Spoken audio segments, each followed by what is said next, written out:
నగరిలో చేనేత కార్మికులతో ఏర్పాటు చేసిన ముఖాముఖి కార్యక్రమంలో పాల్గొన్నారు సీఎం జగన్. ఆ తర్వాత కుంచనపల్లి బైపాస్ మీదుగా తాడేపల్లి బైపాస్ కు చేరుకుని భోజన విరామం తీసుకుంటారు.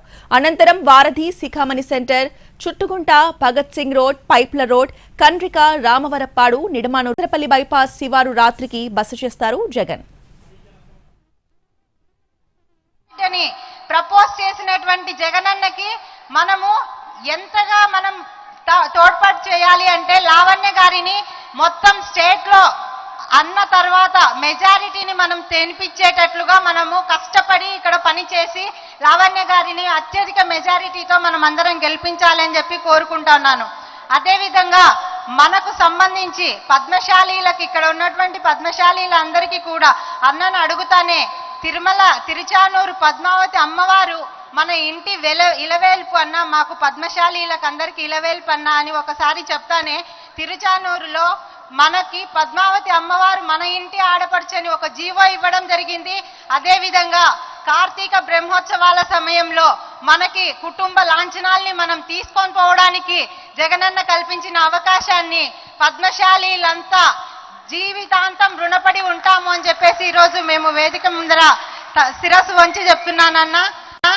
మా పద్మశాలీలకు ఎంతో అత్యున్నతమైనటువంటి పద్మావతమ్మ వారు మా ఇంటి ఆడపడుచుగా ఇలవేల్పుగా మీరు మాకు జీవో ఇప్పించినందుకు చాలా ధన్యవాదాలన్నా. అదేవిధంగా ఇట్లా చూసుకుంటూ పోతే ప్రతి ఒక్క కమ్యూనిటీలో మన వాళ్ళల్లో ఎక్కడ కూడా చదువు లేదు, విద్య లేదు, అట్టడుగున ఉన్నటువంటి వర్గాల వాళ్ళం మనము. అలాంటిది ఈరోజు మన బిడ్డలు ఇంజనీర్లు, డాక్టర్లు, లాయర్లు, టీచర్లు ఇలా చదువుతున్నారు, ముందుకు వెళ్తున్నారు. ఎక్కడా కానీ అక్షరాభ్యాసం వెనకబడకోకుండా, స్కూళ్ళకు వెళ్ళకోకుండా, లేకుండా పంపించకుండా ఉండేవాళ్ళు లేరు. ఈ 5 సంవత్సరాల్లో 0% మంది మాత్రమే స్కూల్కు వెళ్లకుండా ఉన్నారు. అంటే ఆ ఘనత అమ్మఒడి వేసినటువంటి అన్నదే దక్కుతుంది. కాబట్టి ప్రతి ఒక్క పథకాన్ని కూడా జగన్మోహన్ రెడ్డి గారు మనల్ని, మన ఆత్మీయుల్ని గుర్తుపెట్టుకొని, మన బీదోళ్ళందరినీ గుర్తుపెట్టుకొని ప్రతి ఒక్కరికి కూడా ఆ పథకాల్ని అందజేసినటువంటి అన్నని మనం ఎప్పుడైనా కూడా, ఇప్పుడే కాదు, ఈ 2024లోనే కాదు, మళ్ళీ వచ్చే ఎలక్షన్ల వరకు కూడా మొత్తం చేనేతలంతా అన్న సమక్షంలోనే అన్ననే సీఎం కావాలని కోరుకుంటారని చెప్పేసి నేను వీరందరూ ఆశీర్వదించాలని కోరుకుంటున్నాను. ఇక్కడ ఇంకొక మాట చెప్పాలి. ఏంటంటే ఇక్కడ ఇంకొక మాట చెప్పాలి.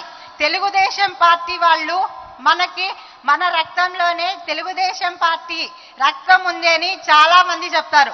ఎందుకంటే అప్పట్లో ఎన్టీ రామారావు గారు జనతా వస్త్రాలను తీసుకొని కిలో రూపాయికి బియ్యం ఇయ్యడం వలన ఈ చేనేతలంతా కూడా తెలుగుదేశం పార్టీకి చెందిన వాళ్ళు అని చెప్తారు. కానీ ఆ తెలుగుదేశం పార్టీ ఎన్టీ రామారావు గారి చరిత్ర ఎప్పుడో ఇది పోయింది. ఇప్పుడు వెన్నుపోటు రాజకీయం చేసేటువంటి చంద్రబాబు నాయుడు గారి పాత్ర వచ్చింది.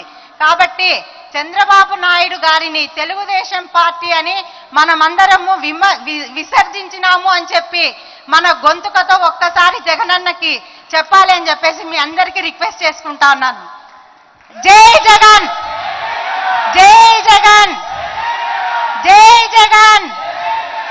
ఈ అవకాశం ఇచ్చినటువంటి జగనన్నకి ధన్యవాదాలు తెలియజేసుకుంటూ ఇప్పుడు మన ఎమ్మెల్సీ గారు మన సాక్షాత్తుగా మన పద్మశాలి కులస్తుల్లో, చేనేత కులస్తుల్లో అత్యున్నతమైనటువంటి స్థానాలు కల్పించిన జగనన్న మాత్రమే కల్పించారు. 8 మంది చైర్మన్లను ఈరోజు రాష్ట్రంలో వివిధ ప్రదేశాల్లో మున్సిపల్ చైర్మన్లుగా నియమించినారు. ఎమ్మెల్సీలను 2 ఎమ్మెల్సీలను పోతుల సునీత గారిని, మురుగుడు హనుమంతరావు గారిని, 2 ఎమ్మెల్యే క్యాండిడేట్లను లావణ్య గారిని, బుట్టా రేణుకా గారిని, ఇలా చెప్పుకుంటూ పోతే 4 కార్పొరేషన్లు చేనేతలకు ఇచ్చినాడు. కాబట్టి అత్యున్నతమైనటువంటి పదవులను ఇస్తూ రాజకీయంగా మనల్ని అందలం ఎక్కించేటువంటి వ్యక్తి కూడా జగనన్నే అని నిక్కచ్చితంగా చెప్తున్నాను ఈరోజు. కాబట్టి ఇలాంటి నాయకుడు మనలో ఎవ్వరికైనా రాజకీయంగా రావాలి అని అనుకుంటే అది ఒక్క జగనన్న సామ్రాజ్యంలోనే సాధ్యమవుతుందని